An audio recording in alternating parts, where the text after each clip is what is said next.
मित्रों, आपने कई जगह की सैर की होगी। हमारा भारत देश अनेक दर्शनीय स्थलों से समृद्ध है। सभी स्थलों का अपना सौंदर्य और महत्व होता है। गुजरात उनमें से एक अनूठा राज्य है। गुजरात का एक विशिष्ट जिला है कच्छ, जो गुजरात का अत्यंत रमणीय प्रदेश है। उसका पौराणिक महत्व भी है। अनेक दर्शनीय स्थलों के वैविध्य के कारण उसे म्यूजियम यानी कि संग्रहालय भी कहा जाता है। तो क्या चलना है? हाँ, तो चलो, हो जाओ तैयार चलने को कच्छ। मित्रों, देखो, हम यहाँ कच्छ में प्रवेश कर रहे हैं। कच्छ में प्रवेश करते ही हमें रेगिस्तान के दो भाग देखने को मिलते हैं। एक छोटा रेगिस्तान और दूसरा बड़ा रेगिस्तान। इन दोनों में रेगिस्तान जैसा कोई लक्षण नहीं दिखाई देता। रेत कहीं नजर नहीं आती। अतः यह अनूठा रेगिस्तान है। सामखियाली को हम कच्छ का प्रवेश द्वार कह सकते हैं। कच्छ की यात्रा यहीं से आरंभ होती है। यहां से उत्तर दिशा की ओर यात्रा का प्रारंभ होता है। रापर से धौलावीरा पहुंचते ही हमारी प्राचीन संस्कृति मोहनजोदड़ो का स्मरण हो जाता है। यह स्थान 5000 वर्ष के अवशेषों का अंग है। इस प्राचीन नगरी के दर्शन से ही हम चकित रह जाते हैं। हमें प्राचीनता में आधुनिकता के दर्शन होते हैं। यहां से आगे बढ़कर जब हम सामखियाली से पश्चिम की यात्रा करते हैं तो भचाऊ नजर आता है, जो बड़ा गांव है जैसे नगर। वहां से गांधीधाम औद्योगिक कारखानों का शहर है। यहां सिंधी प्रजा पाकिस्तान से आकर स्थायी हुई है। गांधीधाम, आदिपुर तथा गोपालपुरी उद्योगों के कारण विकसित हुए दिखाई देते हैं। आदिपुर में गांधी स्मृति तथा पास ही कंडला बंदरगाह का बड़ा महत्व है। कंडला का विकास यहाँ की प्रजा के लिए महत्वपूर्ण है। मित्रों, घूमने का मजा आ रहा है ना? हाँ, तो अब हम जैसे ही कंडला से दक्षिण की ओर आगे बढ़ेंगे, जहाँ भद्रेश्वर अति प्राचीन जैन यात्रा धाम है। संगमरमर से बना 2500 वर्ष पुराना जिनालय भूकंप में खंडित हुआ। उसके पुनः निर्माण का कार्य जोरों से चल रहा है। इसे आधुनिकता का स्पर्श मिला है। मुंद्रा शहर तहसील मुख्यालय भी है। यहाँ अनेक उद्योगों के कारण विकास की दिशा खुली है। समुद्र के किनारे बंदरगाह विकसित हुआ है। यहाँ कुछ प्राचीन इमारतें हैं। समुद्र के किनारे तटीय यात्रा करते हुए हम मांडवी पहुंचे।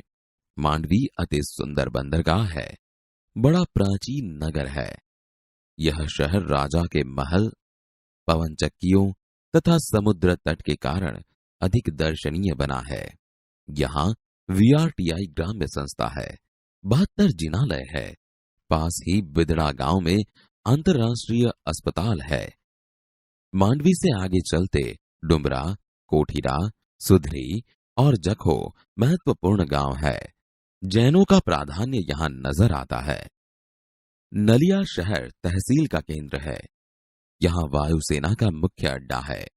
मित्रों, अब देखो, हम नलिया से 1 घंटे की यात्रा करने के बाद नारायण सरोवर आ पहुंचे हैं, जो अति प्राचीन पौराणिक धार्मिक स्थान है। इस स्थान को रामायण काल का माना जाता है। यहाँ कोटेश्वर नामक दर्शनीय मंदिर है। यहाँ से रावण गुजरा था। यह पूरे भारत का प्राचीन स्थान माना जाता है। सूर्योदय और सूर्यास्त दर्शन यहाँ का बड़ा आकर्षण है। नारायण सरोवर से आगे की यात्रा में लखपत आता है, जो अति प्राचीन स्थल है। गुरु नानक की चरण रज से पावन इस भूमि पर गुरुद्वारा है। एक समय का समृद्ध शहर आज जीर्णावस्था में होते हुए भी दर्शनीय है। यहाँ एक किला है। उसके बगल में प्राणंध्रो खनिज संपत्ति के लिए प्रसिद्ध है। साथ ही विद्युत निर्माण का यह केंद्र है। लखपत से मध्य कच्छ की ओर बढ़ने पर हाजी पीर मुसलमानों के लिए श्रद्धा का केंद्र आता है। यहाँ पीर की मजार है। रेगिस्तान की झांकी यहाँ से होती है। रास्ते में माता का मठ नामक धार्मिक स्थान है, जहाँ नवरात्रि के पर्व पर लोग पदयात्रा करते हुए श्रद्धा भाव से दर्शनार्थ आते हैं। आगे नखत्राणा प्राकृतिक नजारों का केंद्र बना है। रास्ते में चक्ष, पुरेश्वर मंदिर, वांढाई जैसे मनोहरी प्राचीन स्थान है। देखो, अब यह कच्छ का मुख्य केंद्र भुज है। उसे देखते ही उसके वैभव का परिचय होता है। आयना महल, प्राग महल, टावर, स्वामीनारायण मंदिर, हिल गार्डन, हमीरसर तालाब, भुजिया पहाड़, लोक संग्रहालय, विश्वविद्यालय आदि के दर्शन करके हम आनंद ले सकते हैं। सन 2001 के भूचाल ने इसे खंडित किया था, तो लोगों ने उसके नए स्वरूप में पुनः निर्माण करके और सुंदर शहर बना दिया है। जैसे ही हम भुज से उत्तर दिशा की ओर आगे बढ़ते हैं, तो खावड़ा में काला डूंगर है। पहाड़ पर चढ़कर रेगिस्तान की झांकी करना एक अनूठा अनुभव है। सरकार एवं स्थानीय जनता द्वारा रणोत्सव का आयोजन होता है। देश भर से लोग यहाँ आते हैं। सफेद रेगिस्तान को देखना एक आनंददायी घटना है। भुज से अंजार भी जाया जाता है। आगे बढ़ते हुए सृजन संस्था में यहाँ की प्रजा की हस्तकला का परिचय होता है। जैसल तोरल की स्मृति में मंदिर बना है, जो ऐतिहासिक स्थान है। यहाँ से आदिपुर तथा गांधीधाम जा सकते हैं। सूरजबारी नामक स्थान से हमारी कच्छ यात्रा पूर्ण होती है, जो अविस्मरणीय स्मृतियां छोड़ जाती है। कहा जाता है, कच्छ नहीं देखा तो कुछ नहीं देखा। कच्छ गुजरात का गौरव है और दुनिया भर के लोगों के लिए किसी भी मौसम में दर्शनीय एवं आकर्षण का केंद्र है।